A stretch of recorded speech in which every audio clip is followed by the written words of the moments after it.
PRD, Partido de Trabajo, Movimiento Ciudadano, daba un 20%, contra lo del PAN, 27%, contra lo del PRI más Partido Verde, sería un 45%. Entonces, prácticamente Compromiso por México contra Juntos, PAN y el Movimiento Ciudadano, casi se empatan. No nada más en una. Y además, ¿cree usted que es importante no nada más tomar en cuenta el tiempo, sino también el comportamiento de esta cobertura? No solo en spots, sino en, pues, de hecho, también aquí en UNAM lo menciona en uno de los mensajes, cómo se hace la cobertura de una manera de nada sencilla. Y es un juego en la política de mucho cuidado. ¿Qué piensa de eso? Vamos respondiendo. Yo no les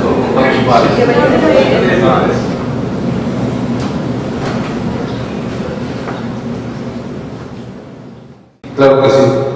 En efecto, la diferencia en este caso es frente a 2006,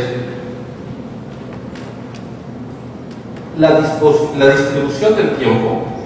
A ver, distingamos entre spots, que son anuncios que hacen los partidos y mandan, y cobertura. El primer tema, en efecto, si metemos la coalición Verde-PRI, tuvieron una presencia la 45%, y eso se debe a qué?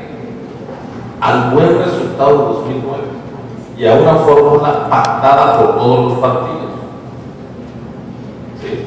Es decir, esta estrategia que mencionaba Leonardo, que hizo que la izquierda pasara de 35% de los votos en 2006 a 20% en 2009, le afectó su presencia en 2012.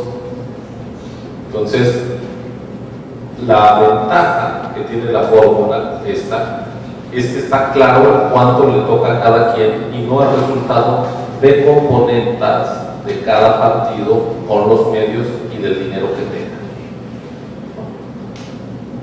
¿Qué es lo que hay que hacer? Preocuparse de no despreciar las elecciones intermedias para llegar bien a una presidencial. Yo creo que es, además ahora los mensajes pasaron de 600,000 a 15 millones, es decir, el impacto de esta campaña en conocimiento de la gente pues fue mucho mayor que en el pasado, porque no se debió a compra-venta, sino a anuncios que pasaron en todas y cada una de las estaciones de radio y canales de televisión. Entonces creo que es un modelo que funciona mejor. A mí me parece que habría que modificar la idea de los spots. No ayudan a la reflexión, es decir, dar anuncios de 20 segundos como si estuviera anunciando uno un jabón, una pasta de dientes, cuando lo que quiere promover es una discusión informada, pues a mí no me parece lo más adecuado. Creo que habría que preservar el principio de que la presencia de los partidos y los candidatos no pase por un acto de compra-venta en donde quien tiene al final el candado para que aparezcan las opciones políticas son los dueños de las empresas de radio y televisión. Eso no habría que retroceder, pero yo creo que sería mucho más valioso tener barras de debate y de reflexión como hay en otros países, en Francia, en España, en Brasil, en Chile, que sean pues más proclives a un debate democrático más que a la mercadotecnia estrictamente política. Sobre la cobertura, que esa es la otra cosa, ahí la cobertura fue mucho más equitativa, ¿no? A nivel nacional, que es la gráfica que yo pasé. No es así necesariamente en los estados. En los estados sí vemos todavía en las elecciones locales un comportamiento más no tan plural por parte de los medios, pero en general se trató lo que el monitoreo de la UNAM medía era número de menciones a los candidatos, tiempo que se les daba, si se trataba de pasar mensajes de ellos o poner su imagen y dar la noticia sobre ellos, y si la valoración era positiva o negativa. En general se trató de notas neutras. Yo creo, y esto es algo que reclamaba el Movimiento 132, que el problema con los medios no estuvo en la campaña, es un problema previo, digamos, un pecado más viejo, que es la cobertura que le dieron a Peña Nieto durante 6 años. Es decir, que aparecía haciendo galletas en la mañana en los programas de señoras, es decir, en todo aparecía, hasta en la sopa. El evento más trascendente que ocurrió en el Estado de México aparecía en el noticiero de máxima audiencia de Televisa. Y en TV Notas y todo eso.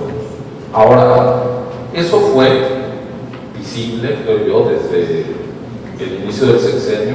Hubo otro mandatario local que también tuvo una presencia muy singular por encima del resto y de todos los legisladores y demás, aunque menos que Peña Nieto, que fue Marcelo Ebrard. Yo creo que ahí es donde está el enojo justificado por el trato de los medios favorable a Peña, es decir, que le ayudaron a construir la candidatura, y eso se explica en buena medida por acuerdos comerciales entre el Estado de México y Televisa. Yo soy de la impresión de que, más allá de la iniciativa que ahora va a presentar el propio Peña, que es que ya alguien compre la publicidad gubernamental para evitar este tipo de cosas, es tan evidente que él está reaccionando, es tan evidente que pasó. Yo hago una reflexión, porque si el Estado mexicano tiene 48 minutos diarios en todo canal de televisión y en toda estación de radio, tiene que comprar publicidad.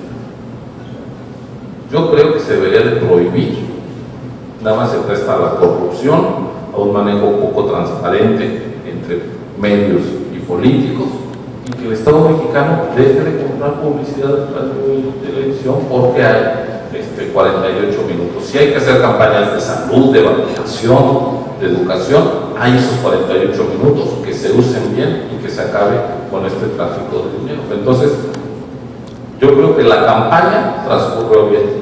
El pecado original, pues en efecto todos lo vimos, y ahí está buena parte de la animadversión de los jóvenes hacia los televisores y hacia Peña.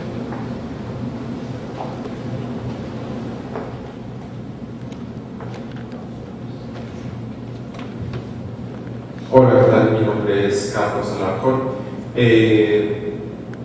Me llama mucho la atención porque no mencionó usted en su resumen el proceso de impugnación de la elección, porque aquí como comunidad de California necesitamos saber que la elección no se ha terminado, que es un proceso de impugnación que al parecer parece un proceso muy serio por las distintas irregularidades que se han detectado, sobre todo en el aspecto de la financiación. El dinero que utilizó el PRI, todos los gastos de campaña que por las evidencias que todos los días presentan reporteros como Carmen Aristegui han sido un tope de campaña absolutamente sobrepasado en más de 15 o 20 veces. Entonces eso me hubiera gustado que el doctor Murayama explicara ante la comunidad de California, para que la comunidad de California se diera cuenta que el proceso electoral no ha terminado y que el PRI utilizó un desvío de recursos que no solamente afectan al resultado de la elección, sino que afectan a la misma hacienda pública, porque tenemos que ver que los 4.000 millones que ha utilizado y desviado el PRI debieron de salir de alguna parte. Entonces, bajo la gran sospecha que existe de lavado de dinero por parte del PRI que Peña Nieto, deberíamos todos estar preocupados porque una persona con esos antecedentes pueda llegar al cargo más grande que existe en la República. Entonces la pregunta sería por qué no abordó estos temas de las acusaciones de lavado de dinero y por qué no se refirió nada al proceso de impugnación. Gracias. Bueno, yo dije que la elección está impugnada y cuáles son las causales. O sea, no yo, pero sí lo señalé. ¿Por qué no me detuve en todos los detalles? Porque hay 20 minutos para una cuestión, pero ahora entro sin ningún problema, no tengo ninguna objeción en abordar el asunto. A ver, hay denuncias Y esas denuncias se están investigando. Yo no las puedo dar por buenas, ni los dichos de Peña, ni los de López Obrador. Son actores políticos con intereses particulares y hay afortunadamente instancias para procesar todas estas impugnaciones. Entonces, yo creo que decir hay 4,000 millones desviados, pues es comprar una afirmación de uno de los actores. Yo no la compro, tampoco la descarto, para empezar. Porque si no, ya me volvería yo vocero de alguna de las partes y no es mi juego, no me interesa. Creo que parte de las acusaciones están sobrecargadas, incluso en cómo se trastean. A ver, el lavado de dinero es meter al circuito legal dinero mal obtenido. Si lo que se trata en la campaña de Peña es de ocultar dinero, es lo contrario al lavado. Es decir, es una contradicción en sus términos plantear que se está escondiendo dinero para lavarlo. ¿Sí? El dinero que se lava es el que se hace público, no el que se esconde. Entonces yo digo, ahí tenemos un claro ejemplo de sobrecalentamiento verbal propio de la temporada electoral. Ahora, pero más allá de decir cómo están presentando las denuncias, ¿cuál es el trayecto que se está siguiendo? Yo decía, hay 3 causas de nulidad de la elección presidencial en la ley, y la Constitución dice que la elección se anula por causas expresamente señaladas en la ley. Eso es lo que aprobaron todos los partidos en 2007, incluyendo todos los de la coalición Movimiento Progresista e incluso legisladores que hoy están impugnando la elección. Nos puede parecer o no, pero son las reglas del juego que ellos pusieron. Hay causas de nulidad de la elección que consisten en que no se instale la 4ª parte al menos de las casillas, que ese 25% de las casillas haya problemas mayores o que el que tenga mayores votos sea inelegible. Eso es lo que dice la ley para anular la elección. Ahora, si hay un problema, si hay un conjunto de denuncias en materia de rebase de topes de campaña y lo que hemos visto, y de financiamiento irregular, lo que hemos visto son sobre todo contra el PRI, pero también la hay contra el Movimiento Progresista y contra Morena, y ahí están los datos del IFE de las investigaciones que está llevando. Compra de voto y todo esto. ¿Cuántas denuncias recibió el IFE de eso antes de la elección? 2. Solo 2. Todo empezó después de la elección. Es decir, durante la campaña, ese no fue un tema. Y lo que sí fue un tema, que fue el rebase de los topes de campaña, se tiene que comprobar de la siguiente forma. Pues hay que ver qué dicen los partidos que gastaron, hay que acreditar si lo gastaron o no, para ver si en efecto hubo el rebase. Es decir, que hay que hacer un proceso de auditoría y de fiscalización a las cuentas de los partidos. Eso es lo que está haciendo el IFE. Ahora, ¿qué es lo que pusieron los legisladores en la ley? De nuevo, nos puede gustar o no, pero son las reglas del juego que pactaron por consenso entre todos los jugadores. Dijeron que la elección presidencial se califica a más tardar en septiembre y que los informes de gasto de campaña los entregan en octubre.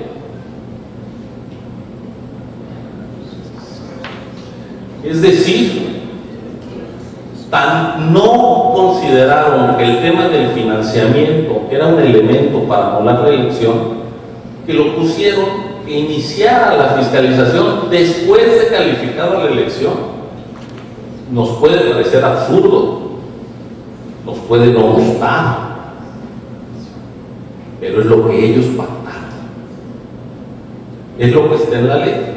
En octubre entregan. De hecho, ayer hubo una sesión del Consejo General del IFE donde el PRD pidió que se hiciera una fiscalización express. Pero ni el PRD ha entregado sus propias cuentas de campaña. Es decir, materialmente es imposible emitir un dictamen cuando no se ha entregado. Es como si nosotros le pidiéramos a un tribunal de tesis que dijera si alguien tiene el grado que se vaya a examinar antes de que entregue el manuscrito. Hay que hacer primero la indagación. Es lo que ellos pactaron, nos puede gustar o no, pero son las reglas del juego que ellos pusieron, y pues yo diría que, dado que ellos las pusieron, las tendrían que respetar.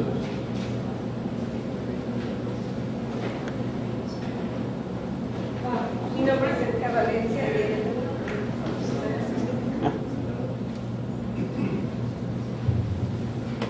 Agradecibles totalmente. Solamente quisiera preguntarles a ustedes dos, muy brevemente, con respuestas también breves. Aquí no estamos jugando a la escuelita y muchos de nosotros tampoco venimos aquí a que nos den tips de cómo pensar o creer o aprender el concepto de democracia en México. Yo creo que eso es más que evidente para muchos de los que hemos vivido ahí durante tanto tiempo. Señores, ¿no? Ustedes son representantes de una de las mejores, por ejemplo usted, Ciro Murayama, que es representante de una de las instituciones educativas a nivel mundial mejores, representante de medios. ¿Qué es el fraude? En base a las irregularidades en este proceso electoral, ¿podemos decir que hubo un fraude? Es breve, no se necesitan estadísticas, ni se necesitan redundancias, ni hablar una hora del asunto. ¿Hubo fraude o no hubo fraude? ¿Se le llama fraude a esa serie de irregularidades tan evidentes? ¿O es simplemente un espejismo? ¿O es una fantasía? ¿O es un disfraz? ¿O el movimiento estudiantil no existe? ¿O qué? O sea, porque digo, es muy fácil desde su posición ser estratégicos y entablar una mesa de debate o llenarnos a muchos el cerebro de vueltas y vueltas. ¿Qué es el fraude?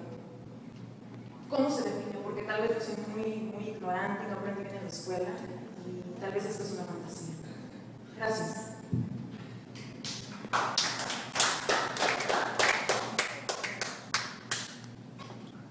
Pues yo creo que es una pregunta muy pertinente. ¿Qué es el fraude? Pues yo digo, alterar la voluntad popular. Es decir, que la gente vote por uno y que alguien saque a otro. Eso es un fraude. Trucar la voluntad de la gente. Esta vez hubo 143,000 casillas, se instalaron todas con ciudadanos vecinos de los electores sorteados. Fue todos los que nacieron en diciembre y con la letra S se les empezó a notificar hasta llegar al 10% del padrón electoral. Se les invitó a que fueran capacitados y de ahí se seleccionó a 1 millón y todo el mundo fue a votar ante su vecino. Fueron nuestros vecinos los que vieron que lleváramos nuestra credencial para votar, nos dieron la papeleta por ellos firmado detrás, nos metimos a un lugar para votar en secreto, depositamos el voto, ellos delante de los representantes de los partidos abrieron las urnas, que por cierto ellos mismos armaron y son translúcidas para que no hubiera votos depositados desde antes, no se pudieron depositar votos traídos de otros lados porque ellos firmaron las boletas por atrás y nos las dieron, entonces solo se contaron las boletas que ellos dieron en propia mano, nos marcaron el dedo con tinta indeleble y delante de los representantes de los partidos contaron los votos y llenaron un acta de puño y letra que ustedes pueden ver una a una en internet, se hizo público. De ese resultado, que no fue el conteo de la Secretaría de Gobernación como era en 1988, sino realizado por 1 millón de ciudadanos que actuaron de buena fe, por el pueblo. ¿Quién contó los votos del pueblo? El pueblo. ¿Eso qué resultados dio? Pues los que ya vimos. Y se volvieron a recontar más de el 50% de las casillas y eso dio. Entonces, respondiendo a su pregunta con toda claridad, usted dice, ¿hubo fraude o no? Si el fraude es alterar la voluntad de la gente, yo digo no. Ahora, ¿pudo haber irregularidades? Sí. ¿Eso es fraude? Yo creo que no. Que lo que nosotros estamos viendo es un debate sobre las condiciones de la competencia, pero que la gente votó en paz, y es muy claro por qué, aunque me pasa lo que a Leonardo, a mí no me gusta, pero el hecho de que no me guste cómo votó la gente, pues no me lleva a desconocer su voluntad. Yo le digo con toda claridad, no hay, digamos, posibilidad de negar que enfrentamos una elección muy equitativa, que enfrentamos una elección donde los medios de comunicación entraron no molestos, cabreados por la legislación electoral, que claramente hicieron lo que pudieron, son de los grandes, para concentrar su apoyo en un candidato que les parecía mejor. No tengo la menor duda de que así ocurrió, y que tenían una animadversión al candidato de la izquierda, que de entrada lo veían como un peligro. Lo que hicieron fue cumplir con él en términos y decir otra cosa mariposa, pero nuestro corazón está con Peña. Que los gobiernos de los estados utilizaron masivamente los recursos que a su alcance estaban para comprar votos, tampoco tengo la menor duda. Que utilizaron recursos públicos para movilizar y apoyar a sus candidatos en donde quiere que firmen, en donde usted quiera.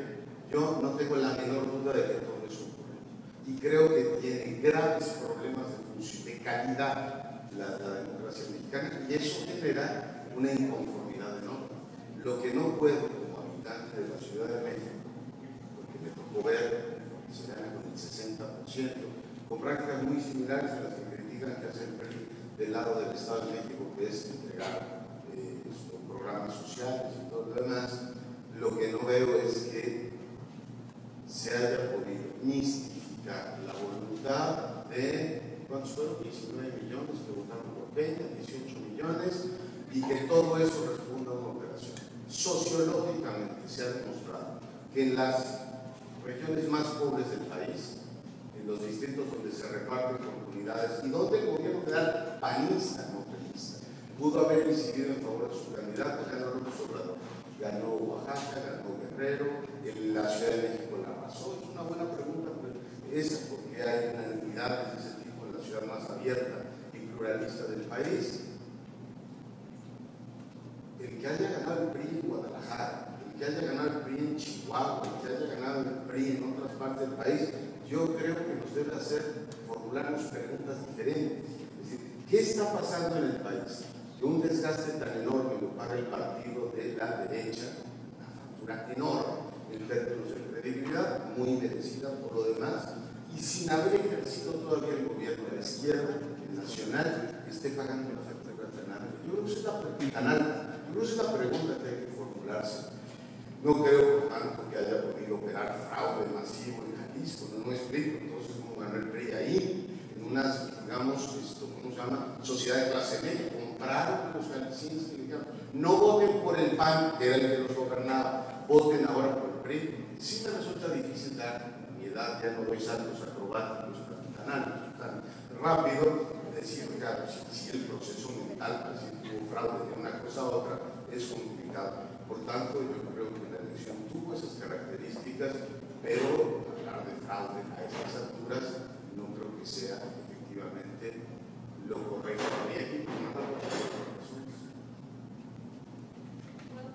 La última pregunta. Te la gana. Oigan, eso no se vale. No se vale que nos vengan a dar su discurso y a nosotros no nos dejen hablar. Aquí lo único que nos han venido a decir es, está bien que ganó Peña Nieto y esa es la cuestión feliz. Bueno, ya había dicho, yo no he dicho eso. Y si lo dijo, perdóneme, yo no he dicho semejante. No, está diciendo que López Obrador es el lastre. ¿Y ¿Qué? qué opina usted? No es un lastre, tuvo 15 millones. No, permítame, ¿qué opina ¿Y qué? usted? No me diga eso. Que un sector del empresariado dijo que le era un lastre. Claro, que bueno, usted por eso debatió. que yo le estoy contando lo que hay. Permítame. No diga que Pero no ¿qué hemos dice hablado usted de nosotros. Enrique Peña Nieto que la población más vulnerable lo acusa de que es un asesino? ¿Cómo? Que lo acusan de un asesino, o sea, a Enrique Peña Nieto. No, sí lo entiende, yo lo he entendido perfectamente todo lo que ustedes han dicho, han redundado, y ya me cansé. Vine hasta acá para esto. No es justo, no es justo.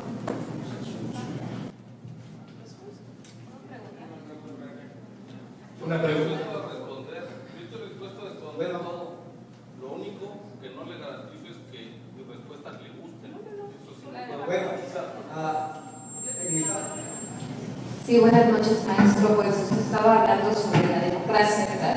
Y comentaban los dos que a veces, aunque no nos gusten las cosas, las reglas están marcadas de una manera. Yo quisiera expresarles nuestra indignación de la gente común y corriente que no milita en ningún nivel, ningún partido político, y que jamás a lo mejor vamos a tener la habilidad de poder votar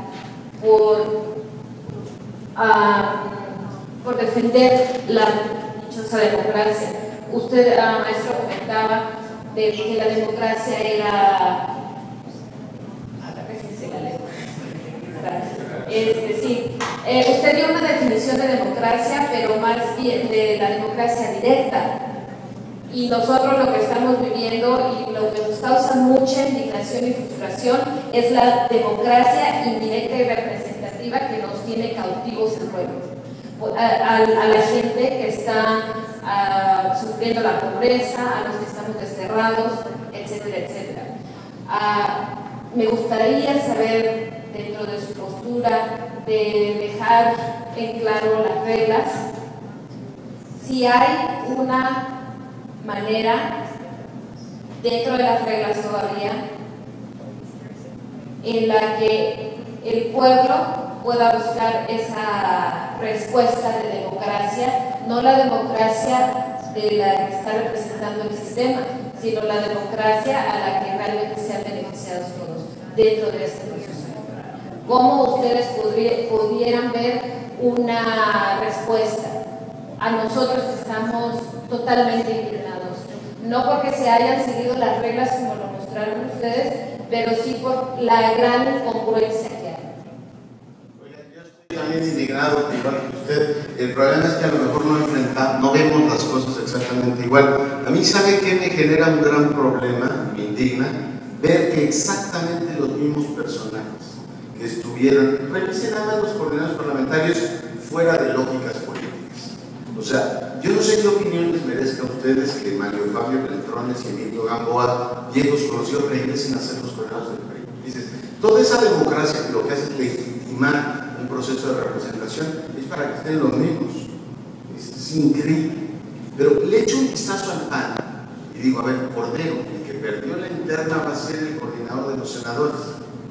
Realmente esa es la representación que estaba esperando la gente. Lo más probable es que el coordinador de los senadores, de los diputados del PAN, sea el que era el presidente del Senado, el coordinador de los senadores, es el mismo. O sea, lo que vamos a hacer es un cambio de sillas, literalmente, porque son los mismos personajes.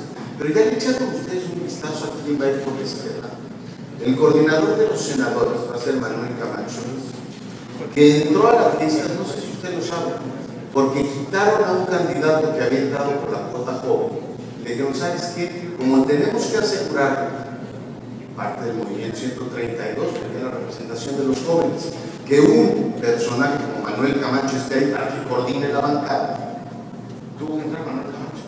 Eso ocurrió. A mí eso me indigna también, y me indigna que el coordinador de los diputados del PRD en la Cámara Baja, ¿saben quién va a ser?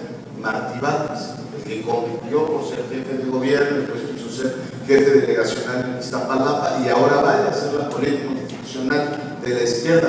A mí me indigna que nuestros partidos sean incapaces de renovarse, pero le digo una cosa más y a ver si nos ponemos de acuerdo usted y yo.